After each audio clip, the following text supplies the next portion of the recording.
정부의 정책을 점검하고 정책 제안을 해보는 정책 점검, 정책 제안 시간입니다. 오늘은 오재세 새정치민주연합 의원과 함께 최근 발의한 환자안전법과 의료분쟁 조정법의 내용과 앞으로의 의정활동 계획을 나눠보겠습니다. 어서 오세요. 어서 오십시오. 안녕하세요. 네. 자, 의원님 지난 5월까지 국회 보건복지위원회 위원장으로 활동하시면서 다양한 법안들을 발의하셨습니다. 먼저 그런 내용을 한번 오늘 이야기 나눠보도록 하겠습니다. 먼저 위원장으로 계실 때 환자 안전과 의료질 향상을 위한 법률, 이게 이제 환자 안전법 아니겠습니까? 네. 구체적인 내용부터 소개해 주시죠. 네, 병원이라는 곳은 아픈 환자를 치료하는 곳인데 이런 병원에서 환자를 치료하는 과정에 그 의도되지 않은 그런 사고로 환자가 안전사고로 생명을 잃거나 그러는 환자의 그 사고가 발생하고 있는데 사실 그런 사고는 일어나는 줄도 모르게 그렇게 지금 지나가고 있거든요. 그래서 어떤 사고가 발생했을 때 이런 사고를 스스로 보고를 하고 그걸 양성화해서 일어나지 않는, 의도되지 않는 사고가 차후에는 발생하지 않도록 그것을 좀 그런 사고 내용을 좀 양성화해야 될 필요가 있다.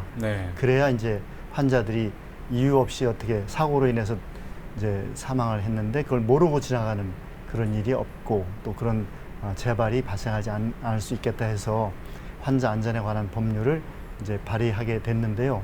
그 내용은 지금 말씀드린 대로 국가는 이제 환자 안전에 대한 계획을 세워라 이런 내용이고 또 병원은 자율적으로 안전사고가 발생한 거에 대해서 보고를 하면 그 사고 원인을 분석을 해서 그 정보를 다른 병원에도 이렇게 공개하고 교육을 통해서 차후에 그런 사고가 발생하지 않도록 그런 제도를 도입하도록 그렇게 해놨습니다. 그런데 그런 보고를 했을 때에 그걸로 인한 어떤 불이익이라든지 이런 거는 받지 않도록 그것을 다른 소송에 이용한다든지 또 어떤 원인에 대한 처벌을 한다든지 그런 불이익은 없도록 그런 내용이 법안에 들어 있습니다.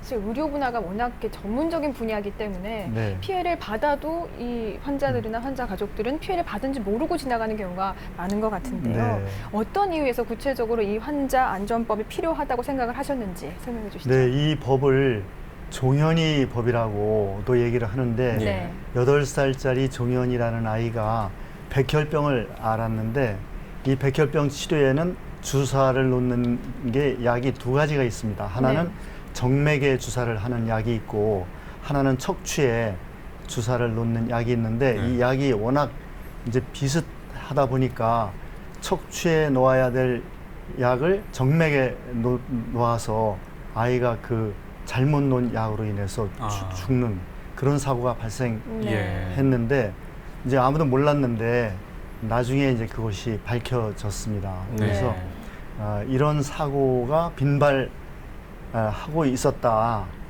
다른 경우에도 또 그런 사고가 있었다는 거를 나중에 알고 이런 거를 이제 밝혀짐으로써 다음부터는 그런 일이 생기지 않도록 뭐 주사약을 색깔을 달리한다든지 뭐 이렇게 해서 그렇게 해서 이제 이 종현이법이라고 이게 명명이 됐는데 지난번에 이제 목동병원에서도 좌우가 거꾸로 이 사진이 돼서 반대로 이렇게 수술하고 치료했다 뭐 이런 것도 있었잖아요. 그러니까 이렇게 병원에서 의도되지 않은 거지만 실수로 인해서 이런 사고가 발생하고 있는 것이죠.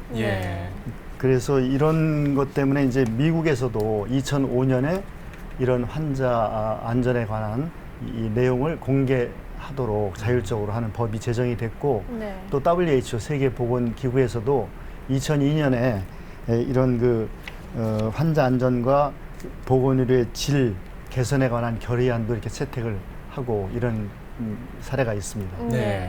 내용을 구체적으로 저희가 들어보니까 환자들에게 굉장히 꼭 필요한 법이고 또 한 가지는 재발이 되지 않는 그런 부분에 큰 목적이 있다고 볼 수 있군요. 그렇죠. 자, 그런데 이제 이와 관련해서 중소병원협회하고 요양병원협회 측에서는 지금 법안의 어떤 목적에는 굉장히 동의를 하는데 무엇보다 이런 법안이 발의됨으로써 어떤 부담, 그러니까 업무 부담이 좀 많아진다라는 우려가 있습니다. 이 부분에 대해서는 어떻게 생각하십니까? 이제 이 법안 내용 중에 병원의 어떤 그 시설이나 인력에 대한 규제가 여기에 이제 뒤따르게 되면 네. 병원에서 부담, 인력 채용에 대한 부담, 네. 또 어떤 시설 인증을 받아야 되는 거에 대한 경제적인 부담 이런 것들이 있기 때문에 중소병원이나 노인요양병원에서는 현재도 여러 가지 그 수익이 어렵고 인건비 부담이라든지 시설 부담이 많은데 네. 이것이 오히려 부담만 더 불필요한 그런 부담을 더 주는 거 아니냐 이런 우려를 하고 있어서 그런 요양병원이나 중소병원에 이런 부담을 주지 않도록 더 이 그 규제를 하는 측면보다는 그런 것은 좀 줄이고 네. 이제 그 어떤 그 사고에 대한 정보를 스스로 공개해서 전체 병원이 이런 사고로 인한 피해를 줄이는데 이 법의 운영에 그런 그 운영 방안을 모색하도록 그렇게 해야 될 걸로 생각하고 있습니다. 네. 네. 그러니까 병원의 그 부담. 점을 네. 저희들이 알고 있기 때문에 네. 중소병원이나 요양병원에 부담이 가지 않도록 유의를 하고 있습니다. 예. 네, 병원의 부담은 줄여서 자율적으로 좀 더 참여할 수 있게끔 네, 하는 네. 것이 필요하겠는데요. 그렇다면 이제 환자 안전법이 통과된 이후에 어떤 네. 것들이 좀 더 추가적으로 보충이 돼야 된다고 생각하시는지 한 말씀 해주시죠. 네, 이제 이 병원에 자율보고를 하도록 법을 했지만 법만 가지고 이제 다 시행이 되는 것은 아니고 또 여러 가지 또 부담이 따르기 때문에 이러한 그 정보를 공유할 수 있도록 하는 그런 여러 가지 시스템을 네. 자율적으로 갖추도록 그렇게 해서 이제 더 효율성을 높여야 될 걸로 생각되고 또 이 법이 처벌이나 규제를 위한 그런 법이 될 수도 있기 때문에 예. 그런 법이 아니고 보건의료인과 환자가 똑같이 이익을 공유할 수, 사고를 줄임으로써 서로 이익을 낼 수 있는 그런 법이 되도록 신뢰를 더 쌓아가야 되겠다 하는 말씀을 드리고 네. 이런 병원에서 이런 환자 안전 사고는 병원이라는 곳이 워낙 이제 많은 사람들과 또 과다한 업무량과 또 이런 아주 그 업무량도 많고 또 복잡하고 막 그렇잖아요. 예. 그러니까 병원 환경 자체를 좀 더 쾌적하게 근무 환경도 쾌적하게 수련이라든지 그런 분들이 엄청난 업무량을 하니까 거기서 피곤하고 이런 데서 이제 사고가 발생하지 네. 않습니까? 네. 그래서 이런 열악한 근무 환경을 개선해 나가야 병원에서 이런 안전사고가 대폭 줄어들 수 있겠다. 그런 점들이 함께 고려가 돼야 될 걸로 보입니다. 네. 네. 환자들에게 꼭 필요한 정보를 환자들이 얻을 수 있고 또 말씀하신 것처럼 네. 수련일을 좀 업무 환경을 개선시킨다든지 이런 부분에 있어서 좀 더 그런 부분이 모색돼야 된다 이런 말씀이시군요. 네, 그러니까 종합적으로 말씀을 드리면 병원에서 어떤 사고가 나도 났는지조차 모르고 이제 넘어가고 네. 환자가 병으로 죽었을 걸로 생각하는데 네. 사실 이제 통계를 보면 입원 환자의 뭐 한 9% 정도가 사고가 발생할 가능성이 있고 예. 그런 또 안전 사고에 의해서 또 한 7% 정도는 사망에 이르는 사고가 있다. 이런 통계가 미국에서는 이제 나온 게 있습니다. 네. 그러니까 네. 우리가 모르는 가운데 병원에서 사고가 발생하고 있다 하는 거거든요. 그래서 이런 것을 이렇게 관심을 가지고 병원에서도 사고가 일어날 수 있다 하는 인식을 가지고 그런 사고를 줄여야 되겠다 하는 것이 이제 이 법안의 출발점이고 이런 노력을 함으로써 병원에서의 안전사고가 대폭 줄어들 수 있겠다 이렇게 보이는 겁니다. 네. 네. 자, 그리고 또 한 가지 법률이 있습니다. 의료사고 피해 구제와 의료조정 분쟁 등에 관한 법률인데 의료분쟁조정법 일부 개정 법률안도 함께 발의하셨죠. 어떤 네. 내용인지 말씀해 주시죠. 의료 사고가 이제 병원에서 사고가 나면 그 의료 사고에 대한 분쟁이 이제 발생하죠. 네. 네. 그런데 이제까지는 그게 되게 소송으로 갔고 또 소송에 가면 이제 시간도 오래 걸리고 또 여러 가지 이제 그 제기하는 환자들도 부담이 예. 많기 때문에 우리나라의 의료분쟁조정원이라는 기관을 설치했습니다. 지금 한 3년 정도 되고 네. 또 의료분쟁 조정에 관한 법률도 이제 그때 제정이 됐는데 예. 그 법안에 환자 측에서 의료분쟁 조정을 신청을 하더라도 병원에서 조정을 하겠다고 찬성을 해야만 조정이 진행이 됐어요. 아. 네. 근데 다른 분쟁 조정의 경우에는 자동적으로 그 당사자 피해자와 이제 같이 조정에 들어가는데 예. 이 의료 분쟁에 대해서는 이제까지는 의사 측에서 조정하겠다 동의를 해야만 이게 조정이 개시가 됐기 때문에 네. 지금까지 조정을 하겠다고 한 900건 정도가 이제 했는데 의사 측에서 반대했기 때문에 한 300건밖에는 조정이 진행이 안 돼 왔습니다. 예. 네. 근데 조정이 진행된 거는 거의 80%가 잘 조정이 끝났어요. 그래서 이번에 법 개정안은 자동적으로 조정을 함께 하도록 네. 그 대신 이제 조정이 되고 안 되고 결론은 의사 측에서 병원 측에서 이제 받아들이지 않으면 조정은 이제 되지 않는 거거든요. 예. 그렇지만 일단 진행은 할 수 있게 네. 해야만 더 많은 조정이 될 수 있겠다.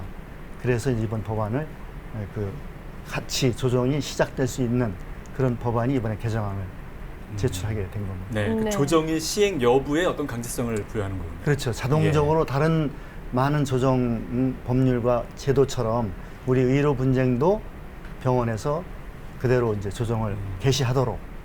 네. 네. 네.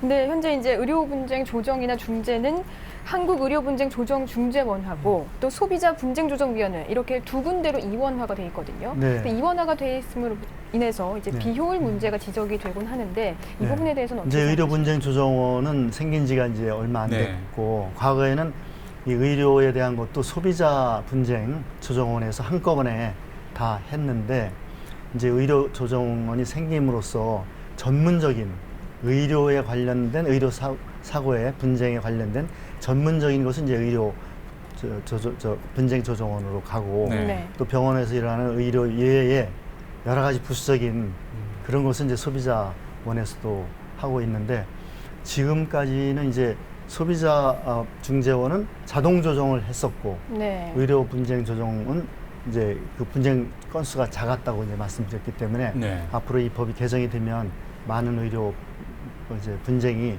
이 조정원으로 이제 오지 않을까 이렇게 기대하고 있습니다. 네.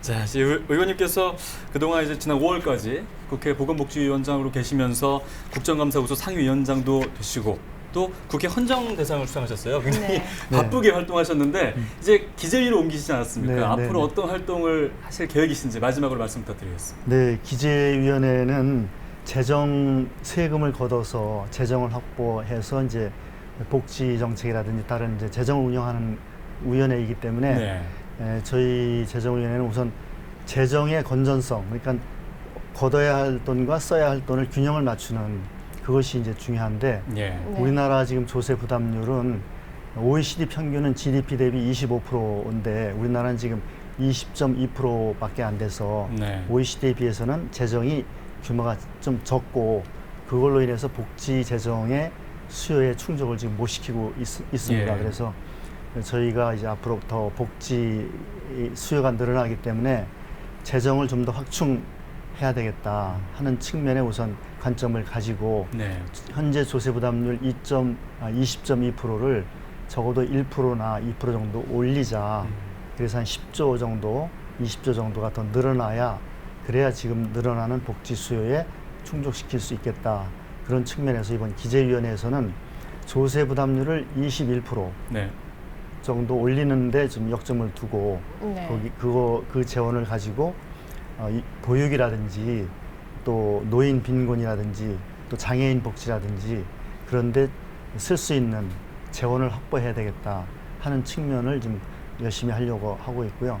또 하나는 이제 우리나라 경제가 저성장 네. 지금 경기 침체 속에 있기 때문에 어떻게 하면 성장을 더 잠재 성장률을 올릴 수 있느냐 하는 거에서 요즘에도 이제 많이 이제 얘기 나오는 것이 소득을 더 올려서 가계 소비를 내수를 좀 진작시켜야 되겠다 하는 측면하고 투자를 좀 더 많이 할 수 있도록 해야 되겠다 이런 말씀들이 있어서 이런 잠재 성장을 더 높일 수 있도록 소득 재분배 그런 것들에 좀 더 경제 정책을 할 수 있도록 그런 점을 좀 더 열심히 하려고 하고 있습니다.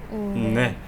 자, 오늘 정책 점검, 정책 제안에서는 오재세 새정치민주연합 의원과 함께 최근 발의한 법안의 내용과 앞으로의 의정 활동 계획 등에 대해 알아봤습니다. 네, 바쁘신데도 나와주셔서 고맙습니다. 네, 감사합니다. 감사합니다.